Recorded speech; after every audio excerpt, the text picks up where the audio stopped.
Welcome to Seasons Women's Podcast, the podcast that is raw, real, and uncut. No topics are off limits. We're going to make it make sense, Seasoned Women. I'm just saying. My name is Mary Dean, and I am the host of Seasoned Women and the queen of all seasons. My guest today is Tdonne Neal, and she is part of a great group of collaborators that have started an organization that is going to be great for Wichita. And Tdonne, I'd like for you to kind of give us a little bio yourself, and we can talk about this wonderful group. Okay. Tdonne Neal. I am a longtime born and raised resident of Wichita, Kansas. Um, Residing in 67214, and I've been doing a lot of community work. Uh, I've sat on several boards, and I just do as much as I can to make sure that we empower the community I live in. Yeah, and she is a powerful young queen in this community. She really is. Okay, Tdonne, I like to start with the questions. Who is the Richard Robinson Group? What is it? So, Richard Robertson, CBA, CBA one stands for Community Benefits Agreement. And the Richard Robertson part comes from a gentleman that was found on a document for the instatement of Wichita being an actual city. And so he was the first Black man, or the only Black man, to sign on to that document. And so that's where that name comes from, just to kind of pay homage to. What Black people have done here in Wichita, just in bringing it forward to community benefits. What it is a legal binding contract between developers and those in the community. That's the simplest way to say that, and that is what our group is doing. We talk to developers, and we have been talking to community members about the importance of um, doing projects that benefit our community. Yeah, absolutely. So, how did this group get together here in Wichita? Um, this group started, and I'm gonna try my hardest to make sure this is correct. When I joined and heard about the Community Benefits Agreement group, it was when there was conversation going on about opportunity zones in the 67214 area in Mm. District 1. And so the conversation was brought up by another community member and alongside Bryce. And they were having conversations about how we can make sure that, as opportunity comes in the District 1 area, 67214 area, that it benefits our area, that we don't fall victim to gentrification. And so that's how I got started. So, who are uh, the what I want to call you the group? Our Who, core who group. who is the core group? Thank you very much. Who's the core That's group? okay. Uh, the core group consists of Bryce, Graham, Adrian Hicks, myself, Saban Collier, Tracy Mason, and another gentleman that just joined on. His name is Clinton. I can't think of his last name. So it's growing, but those are the people that are currently in the group. Yes, and I attended it was my first meeting last, I think it was last Sunday, Sunday before last. I attended the first meeting, and based on what I heard, there seems to be a lot of enthusiasm and interest in this group among other community organizations. Am I speaking truth on that? So I feel like we have a good momentum right now, specifically dealing with the things that are happening in the District 1 area, 67214 area, 21st Street, that thing around the homeless shelter being put on the 21st Street. That one has kind of lit a fire under the community members. And so Hmm. it is something that I think as as unfortunate as it was, has brought us together and actually getting us talking about how we can pull our efforts together and better serve our community. So what is your thoughts about the water contamination that that community has been going through for decades, and only recently they have been some attention brought to it? What are your thoughts on that? As well as what's going on with the homeless shelter being dumped in the community and all. Well, I would say the similarities, in my opinion, would be just our community having a voice on what seems to be the back end of everything. You know, we find out things and then we have to figure out how we can do damage control on the backside of all of these situations. So yeah, I would say there are similarities in those two and a lot of other things that go on in our community. We hear about things on the backside after decisions are made, after the damage has been done, and we try to play cleanup. And that's one of the things that's really kind of hard to digest, is when the community, uh, it seems like the people that are supposed to represent the community, it would appear that they work for us. I mean, we work for them instead of them working for us.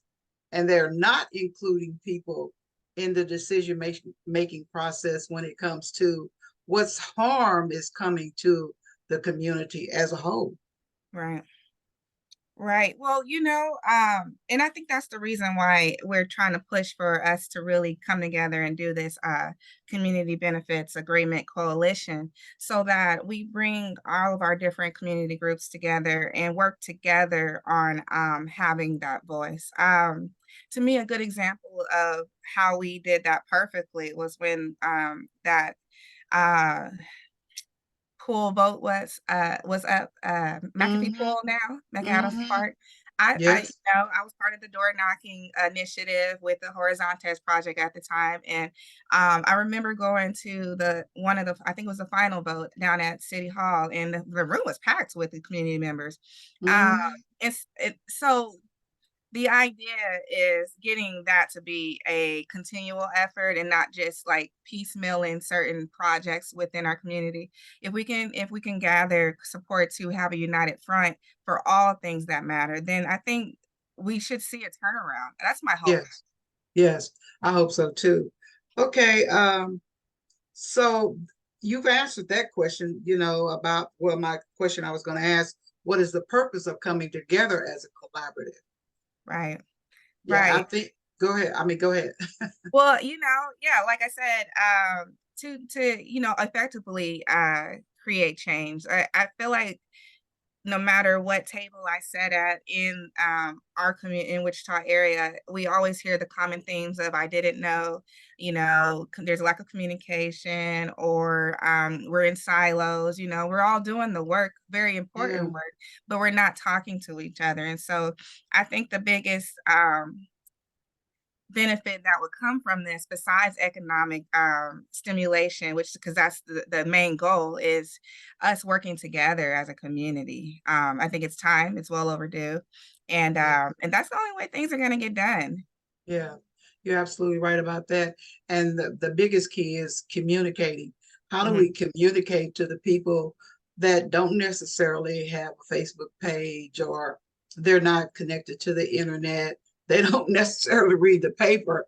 So how do we get the message out to the people, so Well, they'll know what's going on?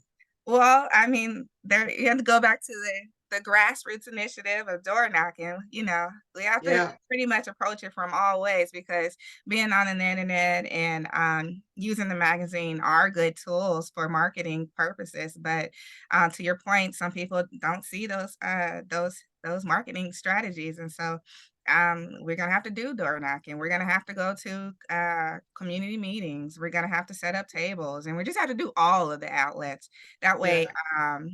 we know that we are doing our due diligence and getting the message out there. I think I learned most recently that a person doesn't get a message unless it's set in front of them like 7 different times. And so, Mm-hmm. that means we have to plug into all different ways to communicate with people. So then by that seventh time, they're like, oh, you know what? I did hear about that, and Yeah. maybe I want to get involved, So we gotta stay prevalent and stay in people's spaces and just keep saying the message over and over and drive it home. I think a good point to that would be the fact that community benefits agreement group has been around for almost 2 years now. I think a little bit over 2 years. We've been at the Juneteenth and had tables and so it's not until something happens in the community where we're like, okay, we're bringing the message back around, and they're like, oh, now I can hear you speaking. But we've been speaking. We've done Right. um, we've done forums with community members. I think some community members will remember speaking with us a couple of years ago on Zoom, where we talked to everybody directly about what they would like to see as stimulation and growth for the District 1 area. And so that's where we even crafted our 16 themes from. I'm not sure if you're Mm. familiar with that, but the 16 themes is what is it that our neighborhood wants to see, be it green spaces, a grocery store, things of that nature, better job opportunities, a living wage, those type of things. We talked to everyone and everyone was able to give their opinion. Um, and it's been a couple of years since we did that. Hmm. So I know when I attended the meeting, uh, my first meeting, you were talking about uh, the land that you would like to purchase in order to do what it is that you're saying you wanting to do. Does that also include schools in that? I know it was stores, it was parks and stuff like that, but would that include schools like, uh, grades K through 12? Like a learning center. Right, right, yes. Um, I think the idea was to create something centralized for our community to be able to enjoy, like when it comes to like sports activities. I know you've heard probably in different spaces that we don't have a major sports center for our children. Hmm. We always have to bus out, travel out to all of these facilities in the Wichita area. And so that one to me sounds like a priority for the area. But then there will also be opportunity for, well, the idea is to create that as well as opportunity for like if there's some health issues that's just creating a little bit of everything. So it's not a finalized plan and it's an idea about what we could see, um, youth being at the front of it. But as far as schools go, I don't remember a school specifically being put on there, but that doesn't mean that learning wouldn't be happening within the facilities that are there. So there's potential for everything. Yeah. The idea is to just bring it more centralized instead of and, us having to go out to get to resources. What can we put in this place that provides better or more centralized resources for our community to access? I hope that was a long way to answer. No, it answers it. So is it more geared to our younger generation, our youth, and having them, where they could have better opportunities for maybe being trained for various jobs or opportunities to learn how to uh, be entrepreneurs themselves? I feel like it's going to be something that everyone can benefit from. If we do this right, it will be something that the children can learn to and grow with, but also those that don't have the skills currently can go back and get those skills as adults. You know what I mean? A training center, Mhm. in my mind, that is going to uplift our community will help the youth be ready for life readiness and life skills and careers and all of that, but also have flexibility enough to sit down with adults and do that adult teaching. And so the older folks are not missed as well, when it comes to learning opportunities and growth and gaining access to better really a better lifestyle. Yeah. What do you think about uh, a bit, uh, our own bank? I'm hearing a lot of that on Sirius XM, Uh-huh. where there's banks in different parts of certain states, more Right. progressive states. So what do you think about, I know we've had a credit union and all of that, but it wasn't supported very well. Mhm. So what do you think about a black bank or a black credit union and getting people to support it? Well, I'm not gonna lie, I don't know much about, when having a Black bank in general. I've heard conversations on, like, podcasts and things of that Mhm. nature. I do think it's a good idea, having our own, uh, economic, resource is always gonna be a positive thing, and then it'll also help our community, be a little bit more trusting of the banking system and, being able to benefit from something like, interest rates and things of that nature, so I think it's a plus, that's but that I don't have, like, a big education on that that part. Yeah, yeah, because I know that it would be a great benefit for the community if we could, learn our children and even seniors how to maybe invest or, Right. their monies and whatever instead of investing it outside the community or in stores and stuff that really don't invest in our, in our communities. Right, no, I agree, I think this is a way that we can pull all of those efforts. I know right now we have partner banks that help and come in and teach these type of things for our community to better themselves. But if it was taught by us, I think that it would be something that our community would trust a little bit more and be more have their ears open to. That's my hope, I should say. But you're saying that a credit union was there. I'm not going to say that I was aware of that, so that's unfortunate. Mm, Um, yeah. so it's that thing that we were just talking about when you talk about communication. It's like, how do we get people to know that the resource is there? That's a good one. We're gonna have to pull all of our efforts when anything that we get built on our behalf and let our community know that it's there, that you should be able to take advantage of this resource and Mhm. encourage them to do so. That I mean, I don't know. It's going to take the same effort with all of it, just staying in people's ears about the opportunity that is there. Yeah, absolutely. I know that under Black Women Empowered Wichita, we did a arts event that a lot of Black artists, were attended, Hmm. and I said, Wichita is the best kept secret in this country because of the talent that is here when it comes to artists, be it painting or music, singing. I mean, it's just so much talent here that it's just crazy. And I think this collaborative that you're talking, that you're getting have gotten together. You're not getting together. You've gotten it together. Would be such a great source of mm, a resource, really, Hmm. Hmm. for a talent like Wichita has. I mean, we have some famous people that have came from Wichita in the music world and the art world and poetry and all of that Right. that should be really exposed. No, I agree.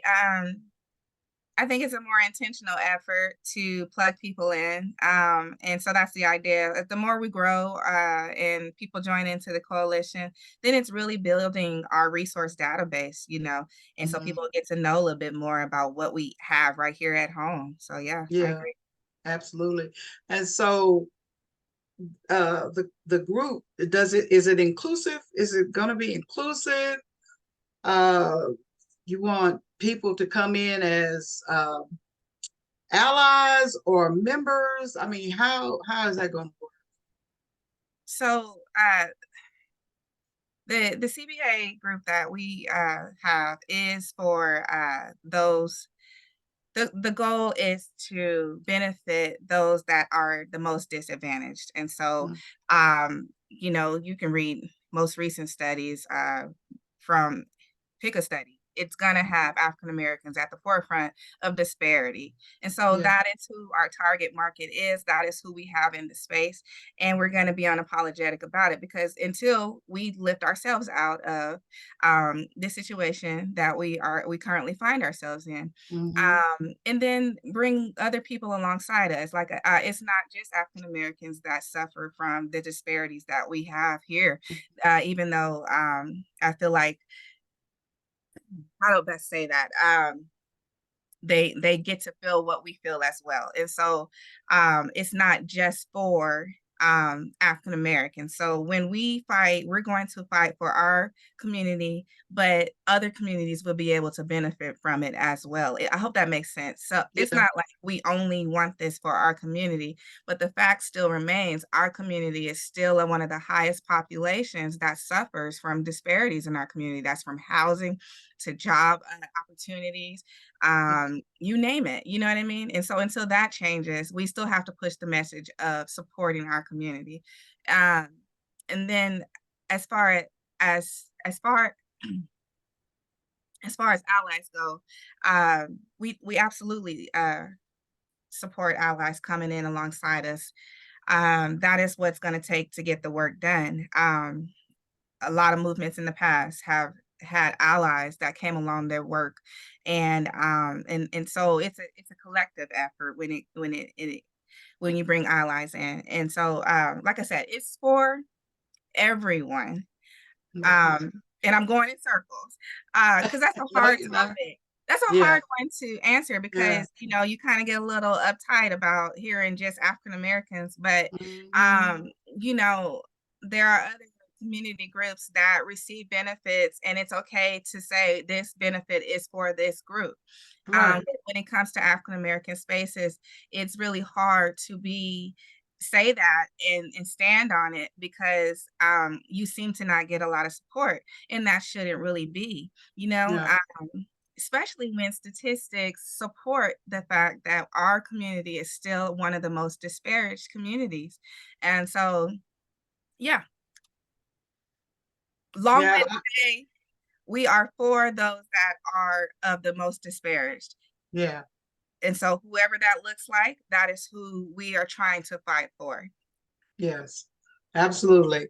And it is a hard topic to talk about, because a lot of people, seem to get uneasy when you just want to focus on a specific group. But then when other groups focus on themselves, it just doesn't seem like it gets the kind of attention as it does when we talk about Black people. So I get it.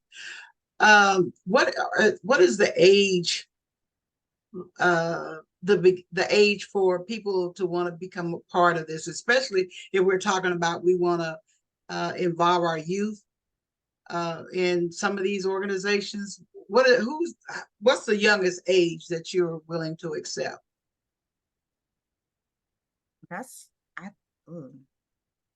So for the coalition, I believe that it probably would go down to I don't know the actual number for a teenager, but somebody that would be able to speak for themselves. I feel like Mhm. in order to sign on to a coalition, you will at least be able to actually do that legally.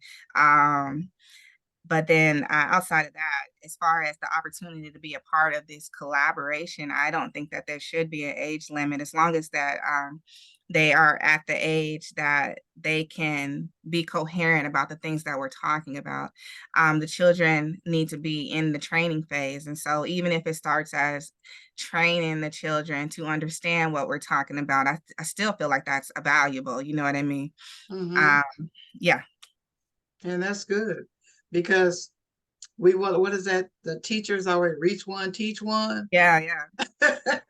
Yeah, that's a good one. So, what would you say to the community, individuals, or organizations to come in and be a part of this collaborative?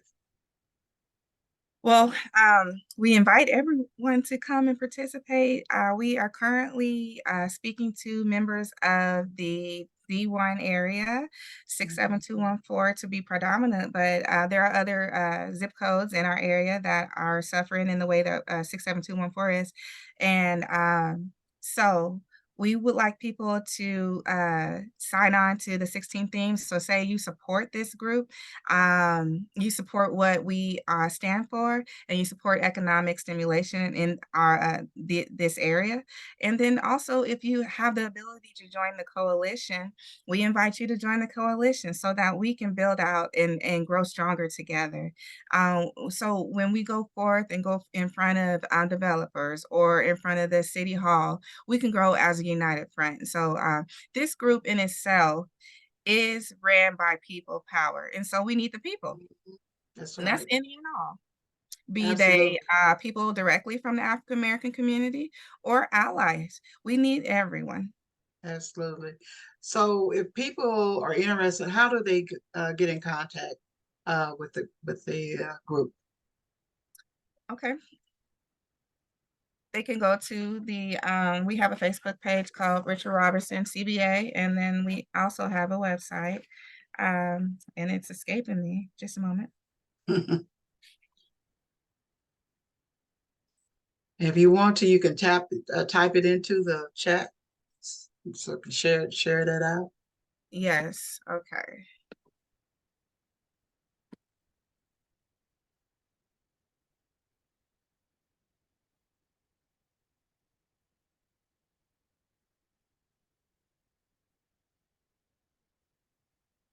So, Tdonne, do the women in the collaborative share as much uh, of the responsibilities as the men do?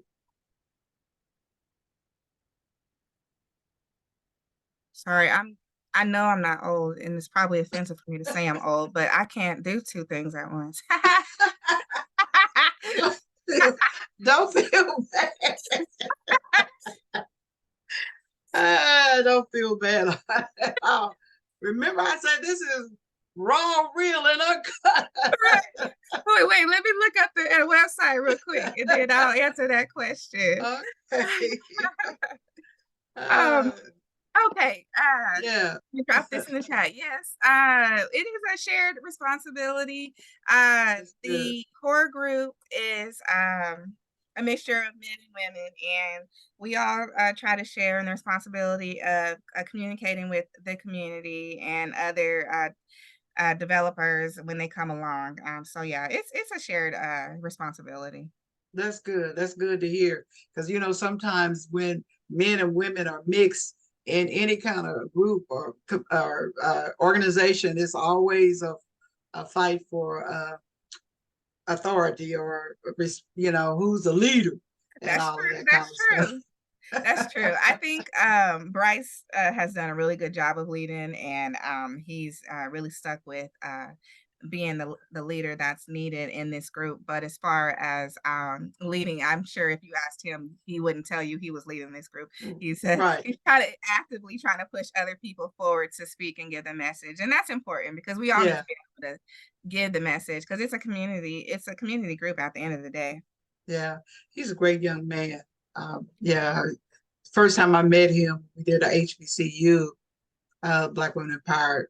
He just came over there to the desk and just helped me try to figure out how to use a device, you Yeah. know. So he's great. Well, So Tdonne, I thank you. dropped the website in there. It's Okay. www.rrcba.com. That'll get you to the Okay. main page. And so you'll be able to see why you should join the CBA. If you are in the Wichita area, uh, please do sign the 16 themes as to support us. And if you're able to join the coalition, we would love to have you. Absolutely. Well, thank you, Tdonne, for being a guest on Seasoned Women. And I'm looking forward to great things out of Richard Robertson's community collaborative group. I think it's going to be a great thing for this city. I really do. Thank you again, lady. Thank you. Uh-huh. Take care. You too. Bye-bye. Bye-bye.